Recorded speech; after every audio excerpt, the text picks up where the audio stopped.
Yeah, I'm really glad to be here. Actually, my pamphlet, Some Bright Elegance, is named after one of Amiri Baraka's poems, so I'm just really honoured to be sharing the same bill and to be warming up the mic in my own little way. Cheers. So I'm going to start off with a poem called Orientation. Buy yourself a copy of Labyrinths by Jorge Luis Borges. Turn to page 83.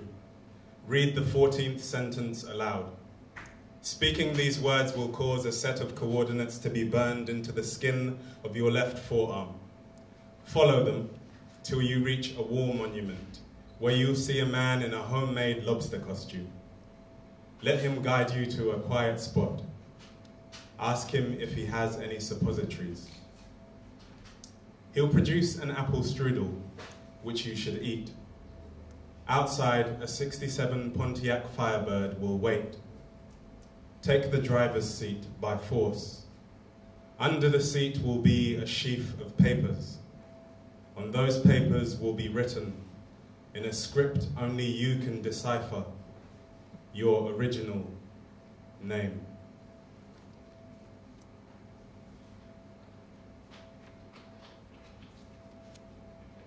One of the things I really like to do is to write about music. So seeing as we're here at London Liming, where spoken word meets carnival, I'm going to share those poems with you. So if you feel to bust a little move, feel free. I encourage it. I'm not going to do it myself because my dancing is so good that it will intimidate all of you, and I want you to feel included, you know? This is a poem for anyone who used to record songs off the radio, anyone who mastered the alchemy of cutting off the DJ's voice just at the right time. It's a science. They didn't give you any grades for it at school, but they should have. Guide to proper mixtape assembly. The silence between songs cannot be modulated by anything other than held breath. You have to sit and wait. Time the release of the pause button to the last 10th of a second so that the gap between each track is a smooth purr, a TDK or Memorex, your masterwork. Don't talk to me about your MP3 player. How, given the limitless choice, you hardly ever listen to one song for more than 2 minutes at a time. Do you know about stealing double A's from the TV remote so you can listen to last night's clandestine effort on the walk to school? You say you love music. Have you suffered the loss of a cassette so gnarled by a tape deck's teeth it refuses to play the beat you've come to recognize by sound and not name? Have you carried that theme in your head all these years in the faint hope that you might know it when it finds you in a far-flung cafe as you stand to pay, frozen, and the barista has to ask if you're okay?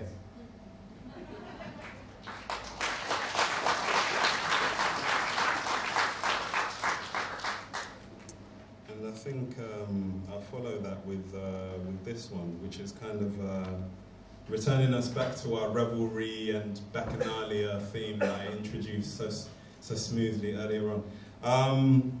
So as I say, yeah, if you want to bust a little move, little bogle, you know, but it's really, you know, I'll have a look, yeah. I'll judge who's the best. No, I'm joking. So yeah, this one's called Offerings, and it's kind of about that alternative study that you do at university in the UK, which is like clubbing, essentially. And we did English at university, so there was a few lectures, but we didn't really work as hard as the people doing like engineering or something like that. So they would be looking at us like 9 hours a week. Anyway, yeah, so we spent a lot of time in a club called the Tuesday Club, which was on a Tuesday. It was imaginatively titled, but it was a really good, one of the best hip-hop nights that I've been to, one of my favorite club nights to this day. And I guess this is dedicated to the people that frequented that particular establishment. Our penance is measured in mornings made to wait. Furrowed brows bathed in relief, bleeding from pores. In this dance of colored light and pitch, Lit wicks set back in sweat-flecked faces, flicker with pleasure and pain. Near-buckled knees carry us to the crest of each sonic wave. This tune is sick. Someone and everyone says. Breath held before the bass drops like a cliff-top melancholic, resigned to rocks.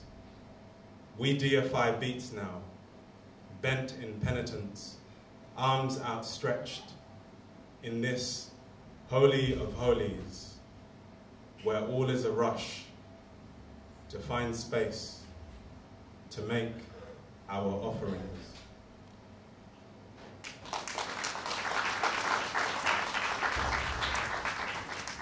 I'll finish with this poem, which is called Some Bright Elegance.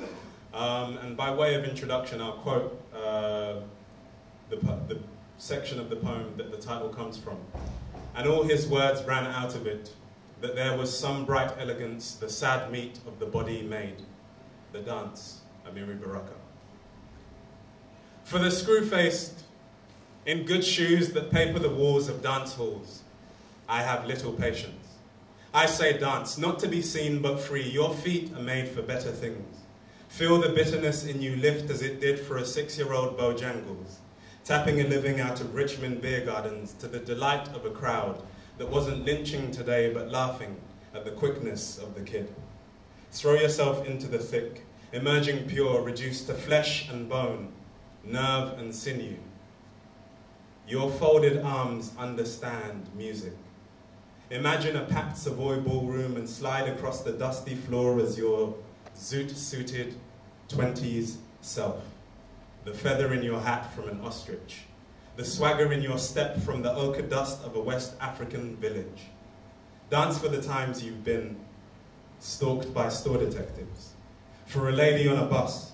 For the look of disgust on the face of a boy too young to understand why he hates. Only that he must. Dance for Sammy, dead and penniless, and for the thousands still scraping a buck as street corner hoofers, who, though they dance for their food, move as if it is just them and the drums talking. Thank you so much.